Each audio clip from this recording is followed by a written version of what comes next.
என்னதான் நினைச்சிட்டு இருக்கான் அந்த ஆதித்யா? தொடர்ந்து நம்மளோட வேலையை கெடுக்கணும். அது தவிர அவன் மனசுல வேற எந்த எண்ணமும் இல்ல. அதான் ஹைகோர்ட்டுக்கு போய் ஸ்டே வாங்கியிருக்கான். இதை இப்படியே விட்டுறக்கூடாது அபி.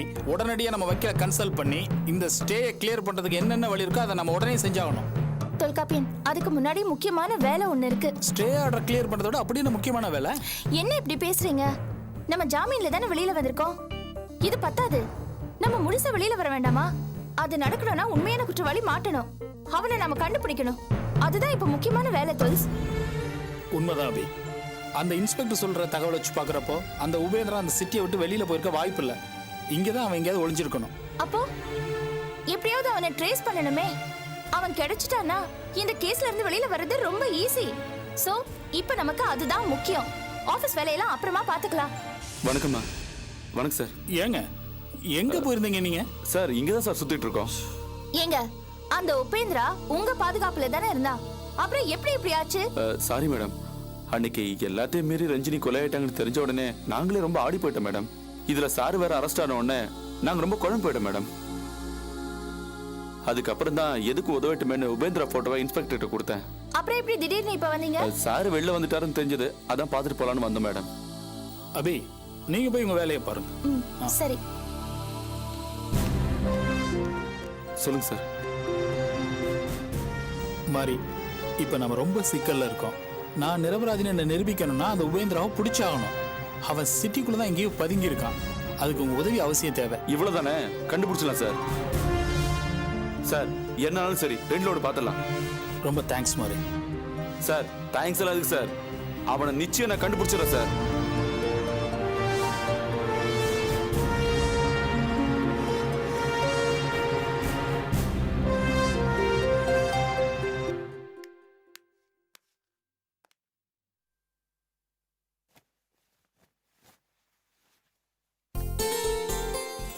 என்ன சந்திரா, பையன் தூங்குறானா? என்ன சித்தி, பேரை என்ன சொல்றான்? அவனுக்கு என்ன, பாலை குடிச்சிட்டு தூங்கிட்டு இருக்கான். காஃபி சாப்பிடுறியா அபி? வேண்டாம்மா, இப்படி உட்காருமா. என்ன? அம்மா, ஒரு முக்கியமான விஷயம். சந்திரா குழந்தைக்கு புண்ணியதானம் பண்ணணும். அதெல்லாம் வேண்டாம் அபி. ஏன் சித்தி இப்படி சொல்றீங்க? அதுதான் முறை. புண்ணியதானம் பண்ணியே ஆகணும். இல்ல அபி, ஏற்கனவே உனக்கு நிறைய பிரச்சனைகள். அதுல சந்திராவோட குழந்தை பிறப்பு அது இதுன்னு உனக்கு ஏகப்பட்ட சிரமத்தை நாங்க கொடுத்துட்டோம். இதுக்கு மேல புண்ணியாதானம் அதெல்லாம் எதுக்குமா? சித்தி, நான் உங்ககிட்ட பல முறை சொல்லிருக்கேன் இப்படி எல்லாம் பேசாதீங்கன்னு. மறுபடியும் மறுபடியும் நீங்க இப்படியே பேசினா எப்படி? சந்திராவுக்கு நான் செய்யாம வேற யார் செய்வா? அதுக்காக நீ ஒருத்தி எத்தனையை தான் பாப்ப? சித்தி, பண்ண வேண்டிய சடங்கெல்லாம் குழந்தைக்கு நாம பண்ணிதான் ஆகணும். பிரச்சனை இருக்கிறதுனால நம்ம செய்யாம இருக்க முடியுமா? நம்ம குழந்தைக்கு புண்ணியாதானம் பண்ணுவோம். சித்தப்பா ஆசிர்வதிக்க சதீஷ் சந்திரா 2 பேரையும் உட்கார வச்சு குழந்தைக்கு பேர் வைக்கணும். இப்ப இந்த விஷயத்தை நம்ம சித்தப்பா கிட்ட போய் சொல்றோம். நீ சித்தப்பா கிட்ட சொல்ல போறியா? அவர் இதுக்கெல்லாம் ஒத்து வர மாட்டாரு. குழந்தை பிறந்தப்ப நீ போய் கூப்பிட்ட, அதுக்கே அந்த ஆள் வரமாட்டேன்னு சொல்லி சதீஷையும் தடுத்துட்டார்ல. இதுக்கு மட்டும் எப்படி அவர் ஒத்துக்குவாரு? அவர் ஒத்துக்க மாட்டாருன்னு நம்ம முடிவு பண்ண கூடாது சித்தி. அதுவும் குழந்தையோட புண்ணியதானத்துல தகப்பன் இல்லாம எப்படி? அபி, சந்திரா விஷயத்துல இங்க எது முறைப்படி நடந்திருக்கு? வளகாப்பு கூட நாம இந்த வீட்டை வச்சுதான் பண்ணினோம். சந்திராவையும் குழந்தையும் சனியன் திட்டவர அந்த ஆளு. அவர்கிட்ட போய் நாம என்னத்த பேசுறது? விடுங்க சித்தி, போன வரைக்கும் போகட்டும். என்ன இருந்தாலும் சித்தப்பா குழந்தைக்கு தாத்தா. அவர்கிட்ட போய் நம்ம பேசுவோம். அவர் மனசு கண்டிப்பா மாறும் சித்தி. அபி, நீ சொல்றதெல்லாம் சரிதாம்மா. சம்மந்திதான். சந்திரா பேர் எடுத்தாலே ஆகாதுங்கிறார. அவர் எப்படிமா நடத்தி கொடுப்பாரு? எனக்கு நம்பிக்கை இல்லம்மா. ஐயா, நீங்களே இப்படி பேசினா எப்படி? சரி அபி, நாம போய் பேசுவோம். ஒத்துக்கலனா வேற வழி இல்ல, இதுவும் நம்ம வீட்லயே பண்ணிடுவோம். ஆனா சித்தப்பா வரலனாலும் சதீஷ் வந்துதானே ஆகணும். அவன் ஒத்து வர மாட்டாமா. அவன் அப்பனுக்கு மேல இருக்கான். போய் பேசுவோம் சித்தி, அதுக்கப்புறமா பாத்துக்கலாம்.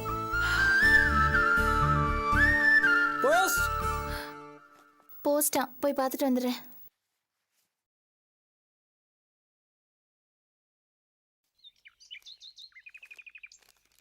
ரிஜிஸ்டர் போஸ்ட் வந்திருக்கு.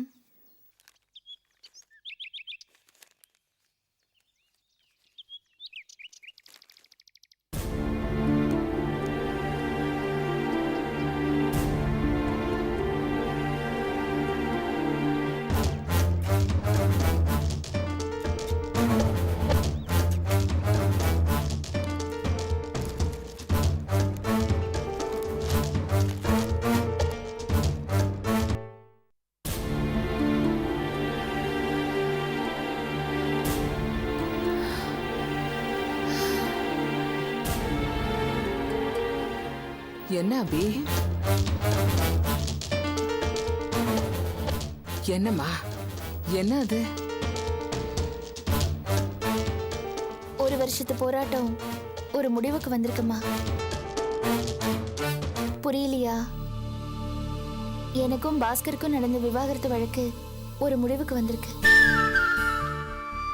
சட்டப்படி நாங்க 2 பேரும் கணவன் மனைவிங்கிற உறவுல இருந்து பிரிஞ்சிட்டோம். அதுக்கான ஆர்டரை கோர்ட்டுக்கு வந்து கையெழுத்து போட்டு வாங்கிக்க சொல்லியிருக்காங்க.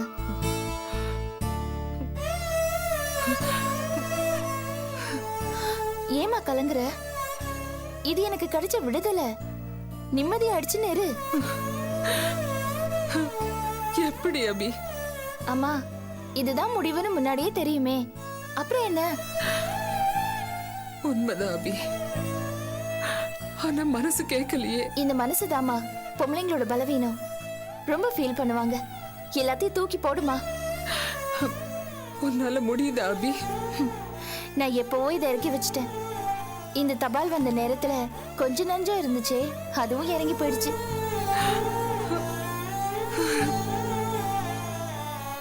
இது வரைக்கும் கூட நான் அபிநயா பாஸ்கராவே இருந்திருக்கலாம். ஆனா இந்த நிமிஷத்துல இருந்து நான் அபிநயா, கற்பகத்தோட பொண்ணு அபிநயா. ஆனந்தி, ஆர்த்தி, மனோ இவங்களோட அக்கா அபி கன்ஸ்ட்ரக்ஷன்ஸ் முதலாளி அபிநயா. இதுதான் என்னோட அடையாளங்கள். இடையில வந்த அடையாளம் இடையிலேயே போயிடுச்சு. இந்த நிலைமைய பக்குவத்தோட ஏத்துக்கணுமா? சோகங்கள் கூட நாளாக நாளாக நினைவுகளா மாறிடும். நேத்து என்ன நடந்தது, நாளைக்கு என்ன நடக்கும்னு நாம கவலைப்பட்டு இருக்கிற நேரத்தை வீணாக்க வேண்டாம். சரியா? அழக்கூடாது.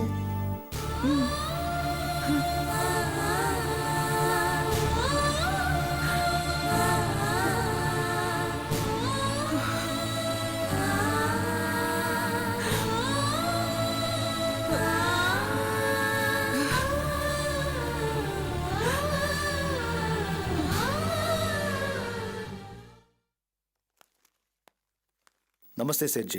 வாங்க வாங்க. ஆவோ பாய். பாஸ்கர் ஜி உட்காருங்க. நல்லா இருக்கீங்களா? சௌக்கியமா? ஏதோ இருக்கேன், என்னத்த சொல்றது. புரியுது புரியுது. எல்லாம் நானும் கேள்விப்பட்டேன். நல்லவங்களை தான் கடவுள் சோதிக்கிறாரு. அப்புறம் வீடு தேடி வந்திருக்கீங்க, என்ன விஷயம் சொல்லுங்க. அது அது வந்து என்ன தயக்கம்? எதுவா இருந்தாலும் பிராங்கா சொல்லுங்க. சேட்ஜி, உங்களுக்கு என்ன பத்தி தெரியும். நல்லா தெரியும். நான் இப்ப கொஞ்சம் பண தேவையில இருக்கேன். இமிடியேட்டா எனக்கு கொஞ்சம் பணம் தேவைப்படுது. இவ்வளவுதானே? பணம் தரது நம்ம வேலை. இத பத்தி பேசுறதுக்கு என்ன தயக்கம்? சொல்லுங்க, எவ்வளவு பணம் வேணும்? ஒரு 10 லட்சம் ரூபாய் தேவைப்படுது. கல்யாண விஷயமா அங்க இங்க கடன் வாங்கிட்டேன். எல்லாத்தையும் அடைக்கணும். பல இடங்கள்ல கொஞ்சம் கொஞ்சமா கடன் இருக்கிறத விட ஒரே இடத்துல மொத்தமா இருக்கிறது பெட்டர் இல்லையா? ஆமாமா பாஸ்கர் ஜி, இதுக்கு போய் ஏன் இவ்வளவு யோசிக்கிறீங்க?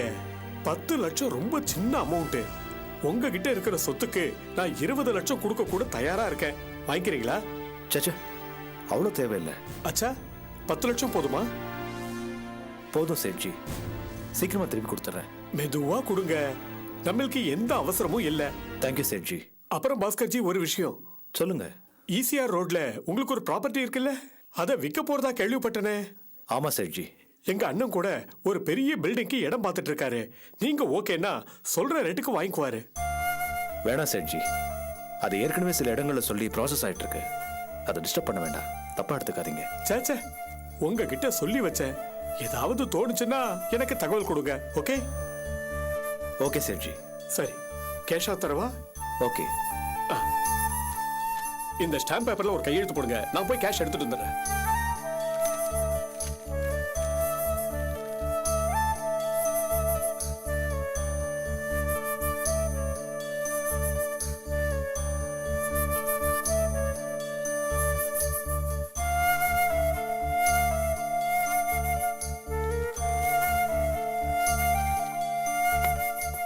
இதுல 10 லட்சம் இருக்கு பாஸ்கர் ஜி, பாத்துக்குங்க.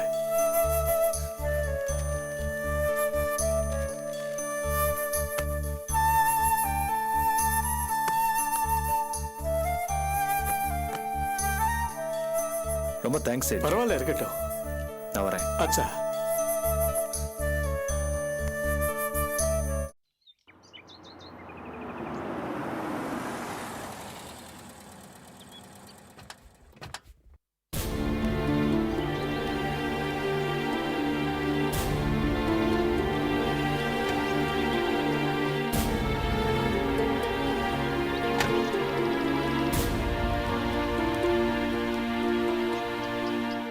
வாங்க சித்தி.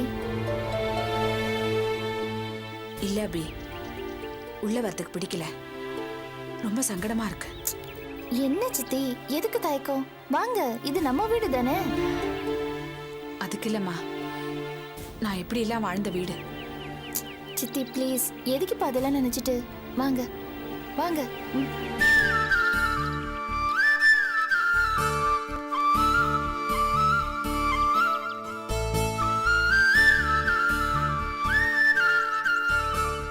வாங்க.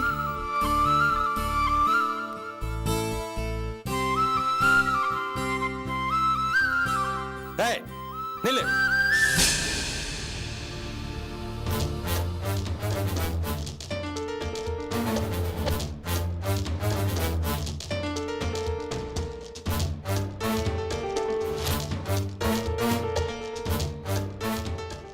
எந்த கழுதையும் உள்ள வரக்கூடாது.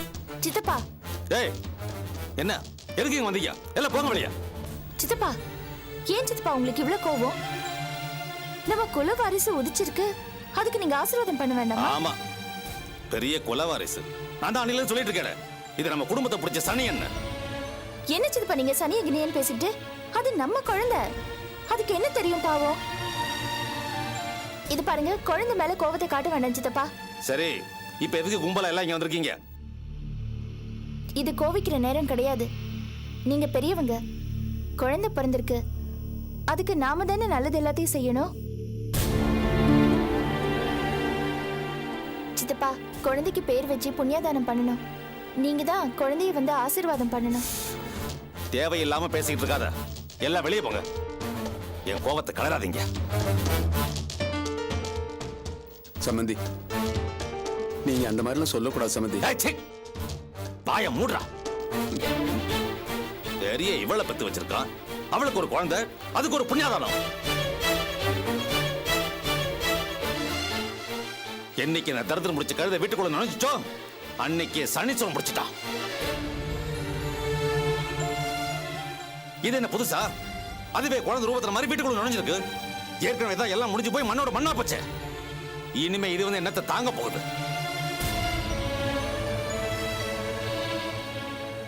இது பிறந்த செய்தி கேட்ட உடனேயே வந்துச்சு வேண.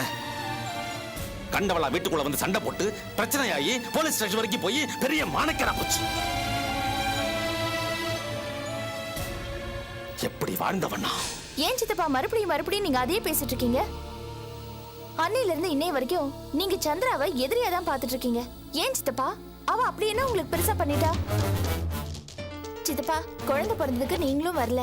சதீஷை கூப்பிட வந்தப்போ நீங்க சதீஷும் வர விடல. குழந்தைக்கு பேர் வைக்கணும், புண்ணியதானம் பண்ணணும். நிறுத்து. சும்மா குழந்தை குழந்தை அதை பத்தியே பேசிட்டு இருக்க.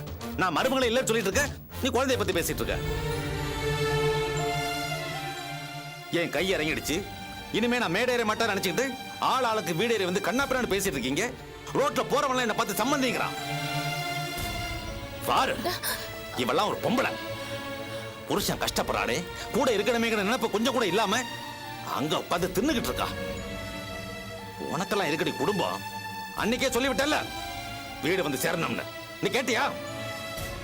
நீதான் பொண்டாட்டிங்கிற நினைப்பே இல்லாம இருக்கியே. என்னங்க நீங்க பாட்டுக்கு ஓவரா பேசிக்கிட்டே போறீங்க? எல்லாம் உங்களால வந்த வேணே. சித்தி, நீங்க பேசாம இருங்க, நம்ம சண்டை போட வரல. சித்தப்பா ப்ளீஸ், உங்க கோவத்தை விட்டுருங்க, நடந்ததெல்லாம் மறந்துருங்க. இது பாருங்க, இது நம்ம வீட்டு குழந்தை, இதுக்கு நாம தான் எல்லாம் பண்ணணும். இது உங்க பேரன் சித்தப்பா, நீங்க தான் எல்லாம் செய்யணும். என் பொறுமையை சோதிக்காதீங்க, எல்லாம் போங்க வெளியே. சம்பந்தி, ஏய், உன்னை கொலை பண்றதுக்குள்ள இடத்த காலி பண்ணிட்டு. சரி விட்டுடுங்க, புண்ணியதானே நாங்களே பண்றோம். சரி, நீங்க வர வேண்டாம், சதீஷாவது அனுப்பி வைங்க, அவன் வரட்டும். சதீஷ் வரமாட்டான். அந்த குழந்தைய தூக்கி குப்பை தொட்டில போடுங்க. சித்தப்பா, என்ன பேசுறீங்க நீங்க? அதே இது குப்பை தொட்டியில போடணும். பின்ன இந்த தரதரையும் முடிச்சு தூக்கி வச்சு கொஞ்சம் சொல்றியா? பிறந்த குழந்தையை விட பெரிய செல்வம் வேற என்ன இருக்கு சித்தப்பா? புரியாம பேசுறீங்க. அதை எதுக்கு தூக்கி போடணும்? அதுக்கு அம்மா இருக்காங்க, பாட்டி இருக்காங்க, தாத்தா இருக்கீங்க, அத்தை நான் இருக்கேன். இத்தனை உறவுகள் இருக்கும்போது அந்த குழந்தை ஜாம் ஜாம்னு சந்தோஷமா வளரும், நல்லபடியா வளரும். அதுக்கு நான் புண்ணியதானம் செய்யறேன். ஊர் மெச்சிக்கிற மாதிரி என் வீட்ல ஜாம் ஜாம்னு நான் செய்யறேன்.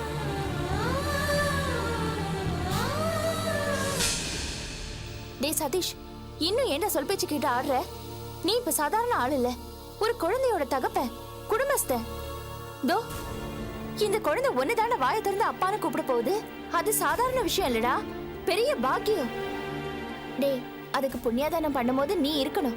அதுக்கு நீ தான் அப்பான்னு தெரியணும்டா. புரிஞ்சு நடந்துக்கோ. நீ வரணும், வந்தே ஆகணும். அப்பதான் நீ மனுஷனா பிறந்ததுக்கு ஒரு அர்த்தம் இருக்கும். ஏடா, இந்த குழந்தைய பார்த்துமா உனக்கு மனசு மாறல? அபி, போது நிறுத்து. என்ன ஓவரா பேசிட்டு இருக்க? சித்தப்பா, சதீஷ் புண்ணியதானத்துக்கு வந்தே அவன் ஆகணும். வர மாட்டான். ஏண்டா, என்ன மீறி நீ போவையாங்க? போக மாட்டேன்ப்பா. பாத்தியா, அவன் என் மகன். பெத்த அப்பா இல்லாம எப்படி புண்ணியாதானம் நடக்குதுன்னு நான் பாக்குறேன். அவன் வருவான், கண்டிப்பா வருவான், வந்துதான் ஆகணும். நானும் பாக்குறேன் எப்படி வராம போறான்னு. வாங்க சித்தி, போலாம்.